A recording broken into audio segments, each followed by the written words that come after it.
Hello, welcome back to Rev Endurance Sports and another edition of What is in Our Stand Today. But today, we're going to be talking about one of my favorite products for cyclists of all levels. Now, in my opinion, this is one of the best power meters out there. The form function of this is unbelievable in my opinion. But I also think because prices of power meters have come down significantly, that this is an opportunity now for just about any cyclist to have a power meter on their bike. Now, just to take you back on a little bit of history or take you down memory lane, I started riding with a power meter back in 2003. And at that time, some of the players were SRM, of course, and Power Tap, and there was some polar thing that measured chain vibration and like a guitar string. So if you strum a guitar, it knows the frequency, so it knew the chain tension based on that. So I've been riding with a power meter for a long time. This is now 2021, so we're talking 18 years of riding with a power meter. And when you look at something like this was is an SRM, and this was a $3,000 unit when I got it. But now power meters have gotten below $1,000, some even below $700, and you got stages, left crank arms at about $349. So honestly, I just don't understand why someone would not buy a power meter before buying, like, let's say, a fancy set of wheels, which will cost them a couple of $1,000s. I would rather someone ride a $500 bike, spend $600 on a power meter, than have maybe a $4,000 bike and no power meter. That's how important I think a power meter is. But let's move on to what we're going to talk about today. And so today we're going to talk about what I consider is one of the best values and best performing power meters that I've ever used. Now, I've had the Assioma power pedals for over 3 years now. And if you don't know my history as well, my riding history, I'm an ultra cyclist, so I do a lot of miles. I do run a business, so my mileage has curtailed quite a bit, especially during COVID. But I average about 10,000 miles a year, and I climb about 1 million feet a year, sometimes more, sometimes less. So it's a lot of riding, a lot of climbing, a lot of testing and evaluating a product before I recommend it to my customers with confidence. So when I talk about this product, it's because, and I wish there was some way I could get a kickback, but there isn't, I guess, for now, because I don't have enough subscribers. But this is a phenomenal product, and I'm really excited that one of the gentlemen, actually the cameraman right now, has taken my advice to use a power meter and take his cycling to the next level. And just a little bit more history about him. He started joining our rides. I typically do 10,000 feet of climbing on a Saturday. Some may be 100 milers, some may be 70 milers, 75 milers. And if you look down in the description, you'll see a link to my Strava profile so you can follow it. So the first time he came out, he was a jackrabbit out of the gate, going up all our climbs within like the first 10 or 15 minutes that surround my shop. And I was like, that's probably too hard of an effort. But, I was hanging back, watching my power meter, easy climb, or I should say easy pace on the climbs. And then he faded and he had to turn around and go home. And so we've been working with him over the last few weeks. And finally I said, you probably should be considering a power meter. Cost, I guess he thought, was an obstacle, but here we are where it's not really a cost. And these are his pedals. We're going to put them on his bike. So let's do the unboxing just so you can see what comes in the box. So you're going to get, in this case, we opted for the duo pedals. And duo in Italian, because this is an Italian company, basically means two. I think that kind of makes sense for most people.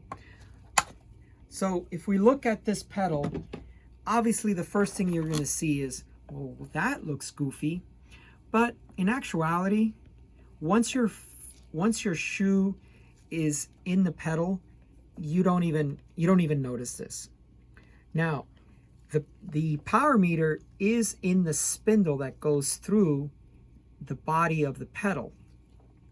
And this here is the charging port, and there's also some lights on it that will tell you that it's working. And then it also tells you, so it'll go solid when you're charging, it'll blink every, I think, 5 seconds or so as you're using it, and then it gives a really fast blink telling you, hey, I'm about to go to sleep, right? So now this is a look style platform, and so we'll get into that here in a minute. All right, so there's the two pedals, and they come with some washers for you, especially if you're riding a carbon crank. You want to use those washers on the pedal spindle as you tighten it down on your crank, on your carbon crank, because it's very important that this is allowed to spin, right? So you got your instruction manuals. We won't need those today. It comes with an 8mm wrench. Now, some of you might remember the B Pro pedals. Well, they had a specific type of torque sequence and procedure. Same thing with the Garmin, I think it was the Vector 2. This is no fuss, no mess. You just put them on with no specific torque value. This is the charging system. Now, one of the things that some folks might say, oh, you got to charge, I got to charge one more thing, I'm going to forget about it. Well, here's what I do. On Mondays, I don't ride Mondays, so I've had a fairly long, let's say a Saturday or a Sunday ride. On Monday, it's a rest day. I plug that in and charge it. A few hours later, it's good to go. Now, this charging capacity, or I should say the battery capacity or the battery life, is about 50 hours. So I don't think most people are riding 50 hours in a week. So even charging every Monday might be too much. But let's just say if it's your day off, you might as well just park the bike and charge it on a Monday. Pick your routine, but it's not going to be a problem. 50 hours of battery life is plenty long. So that's the proprietary end to the cable, but the rest of it is just a basic USB. So it's not really a problem, but you just can't lose this guy here. So if you're traveling or something like that, you got to make sure that you bring this with you. So you'll have two of them, one for each pedal. It comes with red Keo, and you can see like this is a nice little grippy portion so you can walk. So then a little bit more on the premium side. And these are all your adapters for depending on which country you're in. And then this is your battery charger in here. Okay.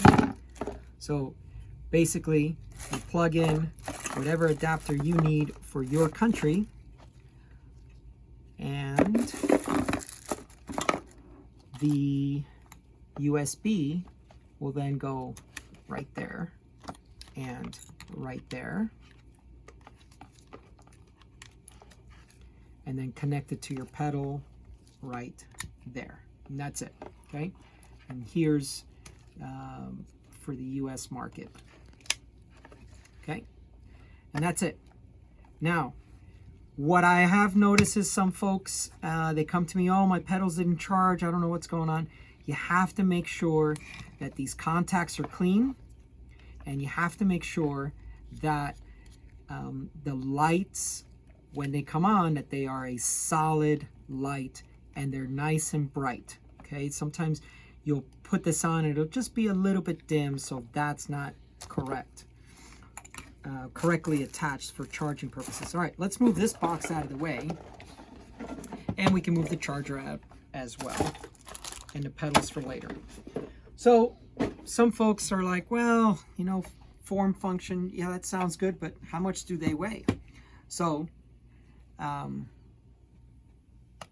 so let's turn that guy on, and let's put those on there, and looks like 304. So what does that mean? Well, 304 grams. Here's a set of Shimano Dura-Ace pedals, just for comparison's sake. And they are only about 70 grams heavier, and yet now you have a power meter. So this is a fantastic setup for you to have a set of pedals that have a power meter already on there. Now, the other reason why I love these is because I race my tandem, and there's no way to put power on a tandem. So all I have to do is take these pedals off of my road bike, put it on my tandem, I've got power. Now my stoker, which is the person who sits in the back, she also has a set of these pedals. We move them from her road bike over to the tandem.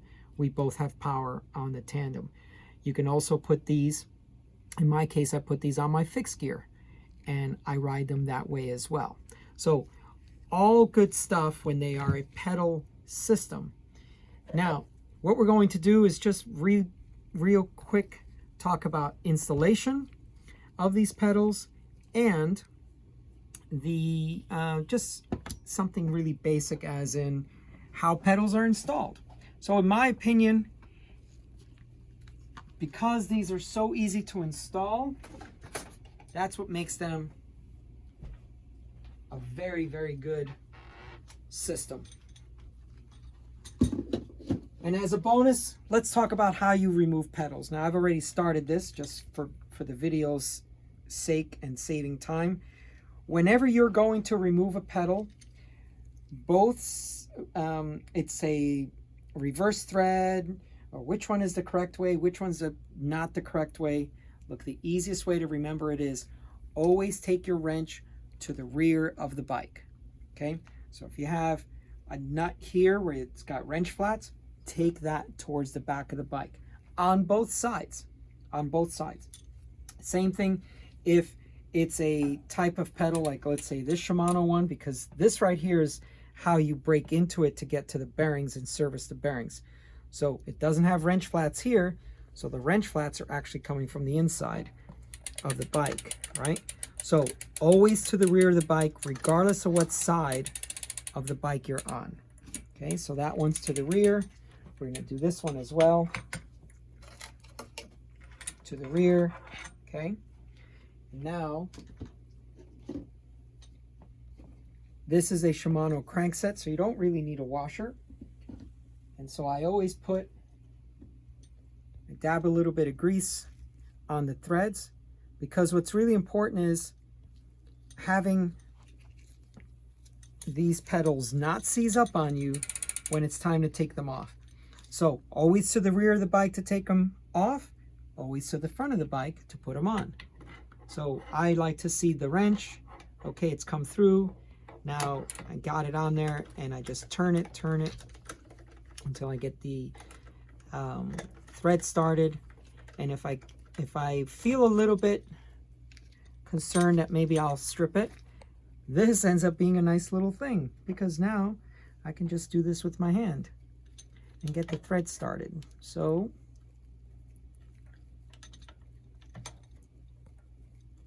now it's really important to make sure you put these on, obviously, correct, because if you cross thread them, then you've got a serious problem. All right, so there it is, it's on, and you want to make sure that the pedal spins freely, everything looks fine. But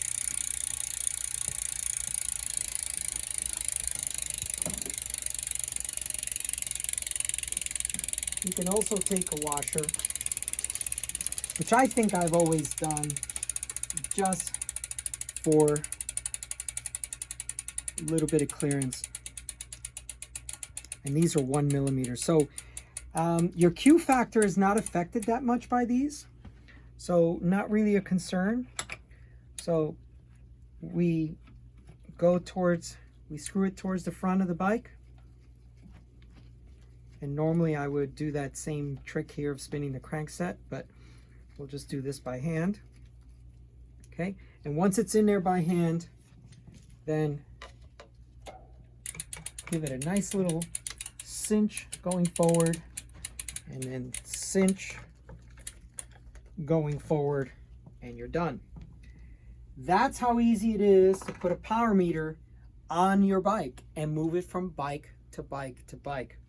So once again, we talked about how affordable these pedals are, how convenient they are, how practical they are to move from bike to bike. And oh, one more thing, because I'm such a geek, I've actually taken my SRM crankset, which the spider's on the drive side. Then I've put on the left crank arm, I've put a Stages crank arm.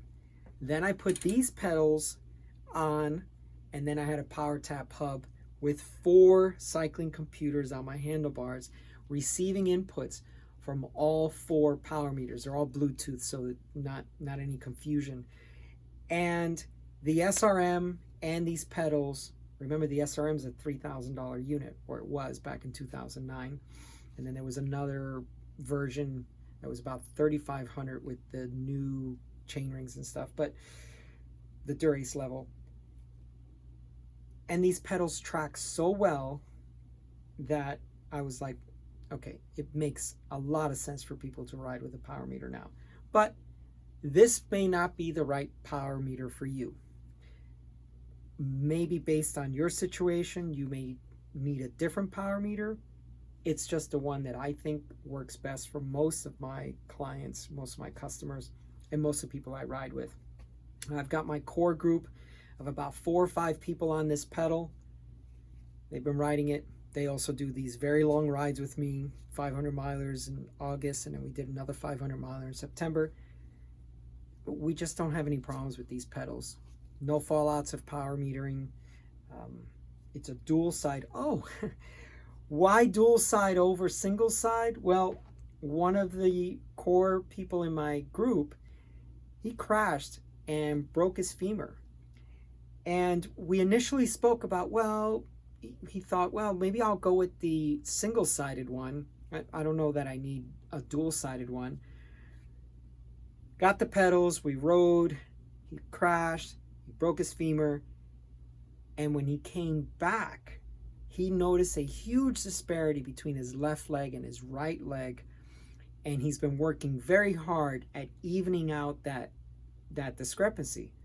Had he not had a dual power meter, which is forward thinking, obviously I don't want anyone to crash and injure themselves and have to worry about this situation, but this is a situation that happened with him, and he was able to notice he had a 16 or 18% disparity in the load that he was using between one leg and the other. And he's been working very diligently at trying to even that up. And I think he's got it down to single digits by now. But, you know, you may want to go cheap with the single-sided, but who knows what the future holds for you. You may want to have a dual-sided power meter. Well, anyway, that's all for today. I do appreciate your time and attention. Please subscribe to the channel. I really want to grow this channel, and I want to spend a lot more time producing videos. As you can tell, I'm pretty long-winded and verbose, but that's because I enjoy doing this. And so I want to spend a lot more time providing content for you so that you can understand more about components and bikes and power meters and all that kind of stuff. Thank you so much for tuning in. We'll see you up the road.